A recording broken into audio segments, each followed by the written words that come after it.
We begin with some tough news. That breaking news, a terror threat in Los Angeles targeting the Universal City Metro line. FBI now investigating the credibility of the threat. Officials say it was specific and imminent. ABC's Matt Gutman is on the scene in Universal City with the latest. Good morning, Matt. Hey, good morning, George. That tip warned of a specific attack at this metro station this morning, just steps away from Universal Studios. Now, we just saw the LA Sheriff's Department rolling in with an armored car. Security's beefed up here. A man speaking English phoned in that threat to a public safety hotline abroad. It was deemed credible enough that the FBI had to make the unusual move of alerting the public.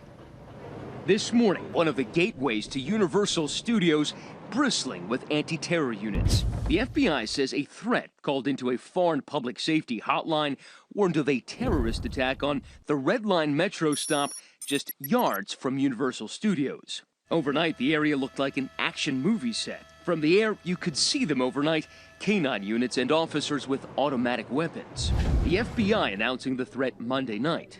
The reason that we wanted to bring this information to your attention is that there is the imminent threat that it was to take place tomorrow. What differentiated this threat from hundreds of others, said authorities, was its specificity and timing.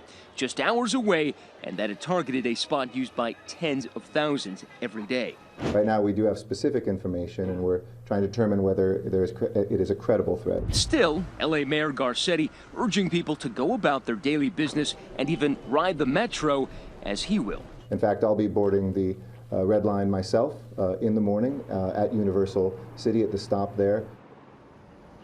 Now, law enforcement officials tell me that the threat was actually broader than just this metro station, but because it had some obvious mistakes, it limited its credibility. Still, we are told to expect beefed up securities here during the holiday season. George. Okay, Matt, thanks very much. Let's bring in our senior justice correspondent, Pierre Thomas. And Pierre, so specific, this threat and attack supposed to happen today. It set off a real scramble among federal authorities. George, it's been an intense 24 hours as U.S. law enforcement agencies debated how to handle this threat.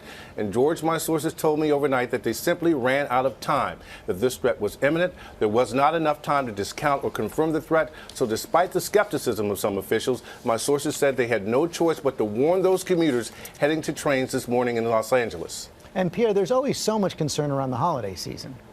George, none of this happens in a vacuum. This is a tense moment for law enforcement. We're in the midst of a holiday season that they know al-Qaeda and ISIS would like to hit. And there's a backdrop of recent history with the one-year anniversary of the San Bernardino massacre, the attempted bombing in New York City over the summer. And just last week, a man possibly inspired by ISIS tried to run over and stab people on the campus of Ohio State University. Intense times, George. Cannot be too careful. Pierre Thomas, thanks very much.